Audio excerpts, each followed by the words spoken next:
Welcome everyone, स्वागत है आप सबका इस वीडियो में जिसमें हम बात करेंगे कि अगर आप टीजीटी सोशल साइंस की तैयारी कर रहे हैं, आप टीजीटी सोशल साइंस बनना चाहते हैं तो आपको क्या करना है कि आप अपनी नौकरी पक्की कर सके।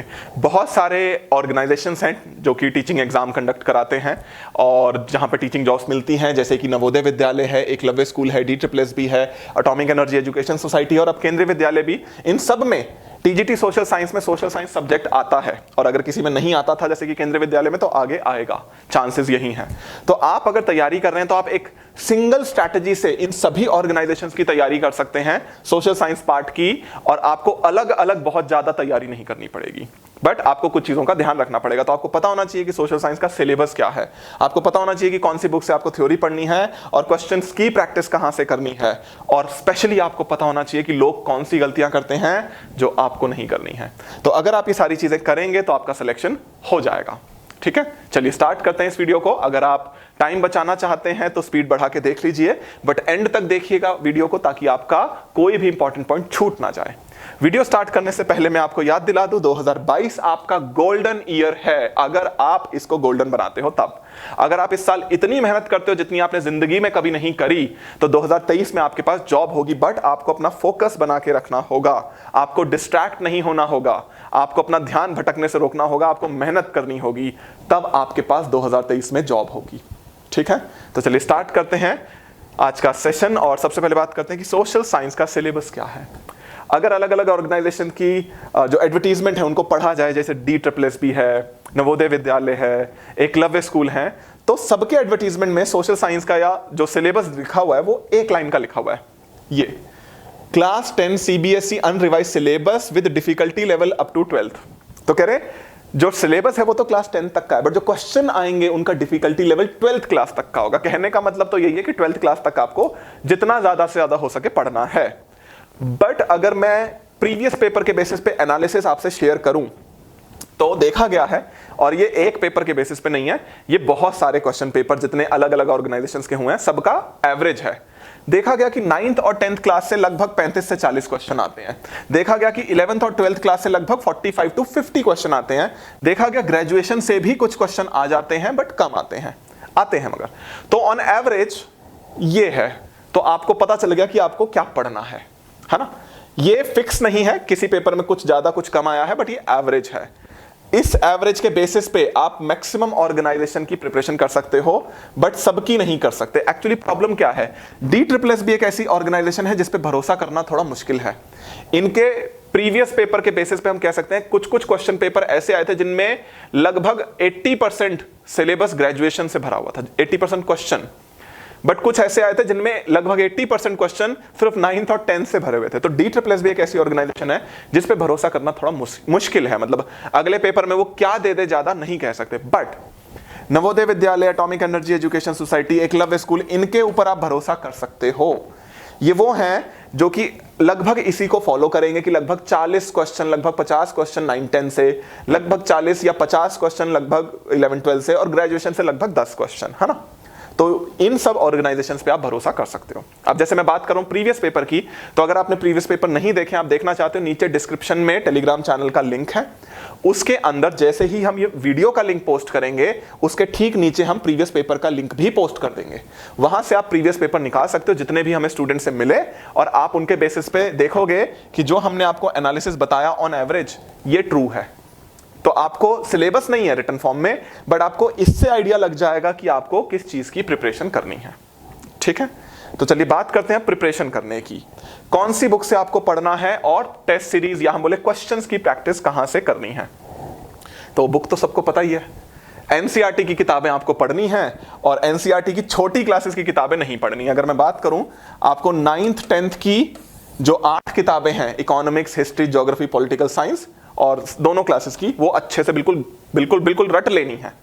और उसके बाद सेम यही चीज आपको रिपीट करनी है 11th 12th क्लास में।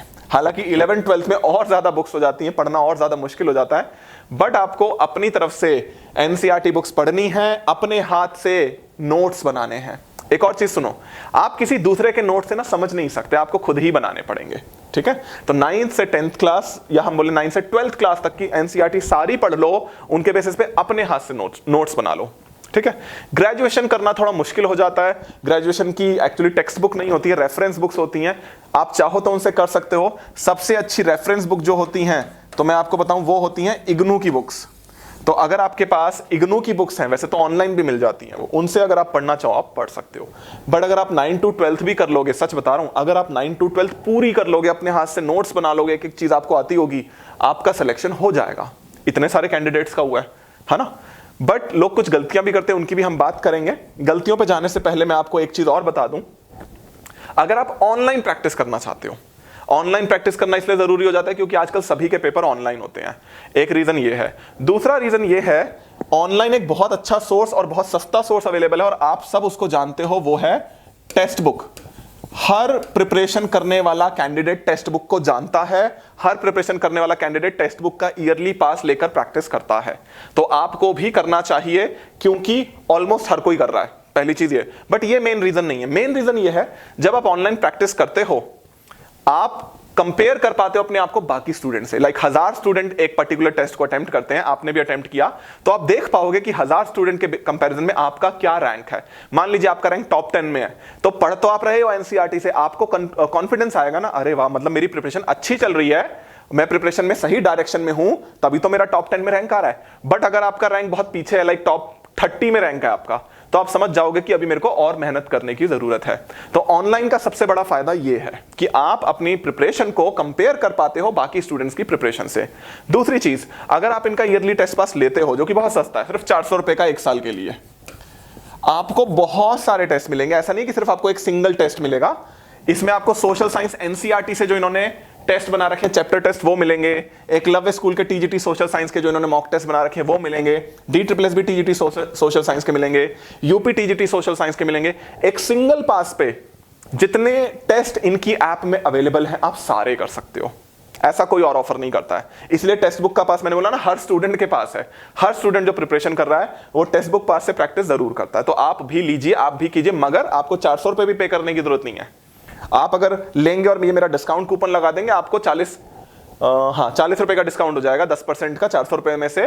तो आपको 360 रुपए में 1 साल के लिए मिल जाएगा, हजारों क्वेश्चन मिल जाएंगे। और सिर्फ पार्ट 2 के नहीं मिलेंगे, पार्ट 1 के भी मिलेंगे, जहां पे आपको reasoning, English, Hindi, maths, general knowledge, इन सब के बहुत सारे टेस्ट मिलेंगे प्रैक्टिस के लिए।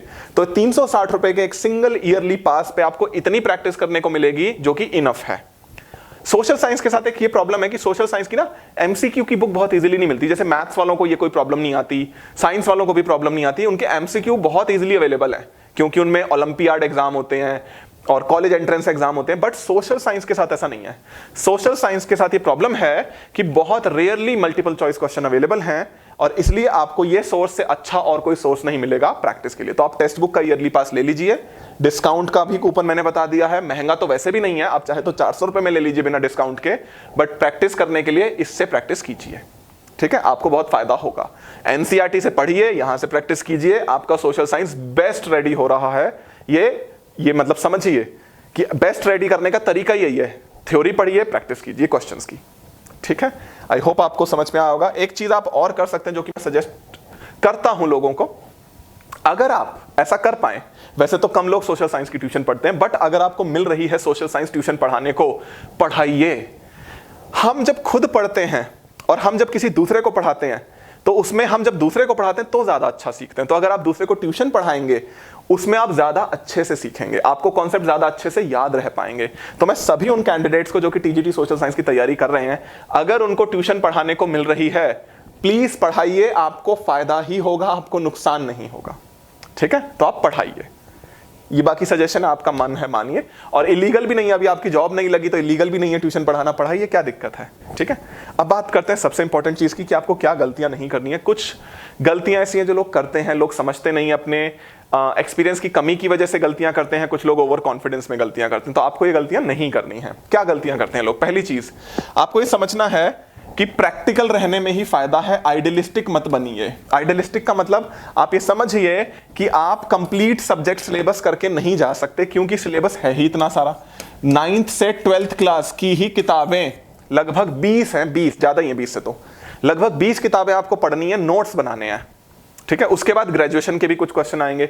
कोई भी कैंडिडेट ऐसा नहीं है जो पूरा सिलेबस करके आ रहा हो पेपर में, कोई नहीं कर सकता। कोशिश पूरी करनी है आपको, 12th तक का तो पूरा करना है। कोशिश करो ग्रेजुएशन का कुछ कुछ हो पाए, नहीं हो पाता है दुख मनाने की जरूरत नहीं है, कोई नहीं करके आ रहा है, इस बात से अपना कॉन्फिडेंस लोअर करने की जरूरत नहीं है, ठीक है। दूसरी चीज, पेपर में भी आप कंप्लीट पेपर कर नहीं पाओगे, उसके कई रीजंस हैं। पहला रीजन तो ये है टाइम की शॉर्टेज। हर कॉम्पिटिटिव एग्जाम में टाइम की शॉर्टेज होती है। कभी कभी टाइम की शॉर्टेज अगर नहीं होती तो दूसरा रीजन है कि आपको सारा पेपर आता नहीं है ना। और अगर आपको डाउट है उस पेपर में नेगेटिव मार्किंग है तो डाउट वाले क्वेश्चन को अटेम्प्ट मत करो। तो ना तो आप कंप्लीट सिलेबस करके जा सकते, ना आप कंप्लीट पेपर अटेम्प्ट कर सकते। ये कोई सीबीएसई स्कूल का बोर्ड एग्जाम का पेपर नहीं है जहां पे हम 100 में से 100 नंबर ला सकते हैं। कोई नहीं ला पाता कॉम्पिटिटिव एग्जाम में 100 में से 100 नंबर बिना चीटिंग के। चीटिंग की बात हम साइड रखते हैं, ठीक है। तो आपको क्या करना है, आप ना एक पहले से स्ट्रैटेजी बनाओ दिमाग में कि हम कैसे पेपर अटेम्प्ट करेंगे। फॉर एग्जांपल सोशल साइंस है ये सब्जेक्ट, तो मैं कहूंगा एक क्वेश्चन के लिए 30 सेकंड एवरेज मान के चलो कि मैं हर 1 मिनट में 2 क्वेश्चन करने की कोशिश करूंगा सोशल साइंस सब्जेक्ट की, ठीक है। दूसरा, क्वेश्चन अगर मुझे आता है तभी मैं अटेम्प्ट करूंगा। अगर पेपर में नेगेटिव मार्किंग है तो क्या होगा, अटेम्प्ट लीव अटेम्प्ट, मतलब ये रूल की तरह आप बना लीजिए एक। देखते ही पहचानेंगे हाँ ये क्वेश्चन मेरे को आता है, करा आगे बढ़ गए। देखते ही नहीं आता है छोड़ देंगे, तुक्का नहीं लगाएंगे। अगर नेगेटिव मार्किंग है, नेगेटिव मार्किंग नहीं है तो लगा सकते हो, तो कोई दिक्कत नहीं है। बट मैक्सिमम कॉम्पिटिटिव एग्जाम में नेगेटिव मार्किंग है। रेयरली कोई कॉम्पिटिटिव एग्जाम होगा जिसमें नेगेटिव मार्किंग नहीं है ना। तो नेगेटिव मार्किंग है इसलिए उन क्वेश्चंस को छोड़ना है जो कि आपको डाउटफुल लगते हैं, क्योंकि नेगेटिव में भी नहीं जाना चाहिए स्कोर। तो जितना आता है उतना ही करो, जिस पे भी डाउट है उसको छोड़ दो, ठीक है। और last but most important thing, आप कभी कभी सोशल साइंस में तो नंबर बना ही पाएंगे, बट स्कोर और इंप्रूव करने के लिए जनरल पार्ट बहुत जरूरी है। जनरल पार्ट में ना कुछ सब्जेक्ट बड़े आसान आते हैं, जैसे कि हिंदी, जैसे कि रीजनिंग। तो कुछ सब्जेक्ट्स जनरल पार्ट में इतने आसान है कि उसमें हर कोई अच्छा स्कोर कर सकता है। तो पूरी कोशिश करिए कि जनरल पार्ट में ज्यादा से ज्यादा स्कोर हो। Try to score marks in general part. General part को छोड़ना नहीं है। ये नहीं कि सिर्फ सब्जेक्ट ही पढ़ रहे हैं, इसलिए मैंने बोला ना 100% सिलेबस कोई क्यों नहीं कंप्लीट कर पाएगा, क्योंकि सिर्फ आपको सब्जेक्ट नहीं पढ़ना है, आपको जनरल पार्ट की भी तैयारी करनी है। हिंदी अगर आप 10-15 दिन अच्छे से पढ़ लोगे ना, हिंदी में पूरे नंबर आ जाएंगे। मान लीजिए पेपर में 20 नंबर की हिंदी आ रही है, ठीक है, तो पूरे 20 में से 20 आ जाएंगे अगर आप 10 दिन पढ़ लोगे। तो वो 10 दिन तो जो आपने पढ़ने में लगाए हिंदी को, वो टाइम सोशल साइंस से तो कम हुआ ना। तो इसलिए समझो चीजों को, रियलिटी समझो लाइफ की। अगर आप ये चीजें अभी समझ जाओगे तो बहुत अच्छा रहेगा। देखो, हमेशा दूसरों की गलतियों से सीखना चाहिए, क्योंकि खुद गलतियां करके सारी चीज सीखने के लिए ना जिंदगी छोटी पड़ जाती है। ये जो चीजें मैंने आपको बताई, जो सजेशंस मैंने आपको दिए, ये इनका बेसिस क्या है? इनका बेसिस है वो लोग जो कि ये गलतियां कर चुके हैं, जिन्होंने इन गलतियों से सीखा, पहला अटेम्प्ट वेस्ट किया और दूसरे अटेम्प्ट में सिलेक्शन लिया। अगर आप पहला अटेम्प्ट वेस्ट किए बिना ही गलतियों से सीख लोगे, दूसरों की गलतियों से, तो आप पहले अटेम्प्ट में सिलेक्शन ले लोगे, ठीक है। समझो इस बात को, पहले अटेम्प्ट में सिलेक्शन लेने के लिए आपको इन बिटर ट्रुथ को समझना होगा और इन बिटर ट्रुथ को दिमाग में बैठाते हुए तैयारी करनी होगी, ठीक है। और अगर आप कर लेंगे बहुत अच्छे से 9 to 12 का सिलेबस सोशल साइंस का और जनरल पार्ट बहुत अच्छे से कर लेंगे, तो आपका सिलेक्शन हो जाएगा, फर्स्ट अटेम्प्ट में हो जाएगा, ठीक है। तो ये था जो हमने आपको गाइड करना था, एंड आई होप आपको काफी कुछ सीखने को मिला होगा। अगर आप हमसे जुड़ना चाहते हो तो जो टेलीग्राम चैनल मैंने पहले भी मेंशन किया, @प्रतीक शिवालिक सर्च कर लेना, टेलीग्राम पे आपको चैनल मिल जाएगा। उसमें जब ये वीडियो आएगी, ठीक उसके साथ उसके नीचे प्रीवियस पेपर का लिंक भी आ जाएगा, और वहां से आप प्रीवियस क्वेश्चन पेपर डाउनलोड कर सकते हो PDF में फ्री ऑफ कॉस्ट, और अपनी प्रिपरेशन को उनके अकॉर्डिंग मोल्ड कर सकते हो, ठीक है। इसके अलावा अगर आपको ये वीडियो पसंद आई है तो लाइक कर दीजिए, और अगर आपके मन में कोई क्वेश्चन है, कोई डाउट है, प्लीज कमेंट करके पूछिए, ताकि हम उसको आगे आने वाली वीडियोस में एड्रेस कर पाएं। जो भी आपका डाउट होगा अगर आप यहां पूछ लेंगे, हम आगे आने वाली वीडियोस में उस पर बात करेंगे, ठीक है। और अगर आप ये वीडियो शेयर करना चाहते हो अपने उन फ्रेंड्स के साथ जो कि अच्छा गाइडेंस ढूंढ रहे हैं यूट्यूब पे बट उनको मिल नहीं रहा, तो उनके साथ शेयर कर दीजिए, उनका भी भला हो जाएगा, ठीक है। तो आई होप आपको ये वीडियो पसंद आई होगी, आपको इससे बहुत कुछ जानने, सीखने, समझने को मिला होगा। हम मिलते हैं आपसे आगे की वीडियोस में, आगे के सेशंस में। सभी को ऑल द बेस्ट उनकी प्रिपरेशन के लिए, एंड बाय बाय।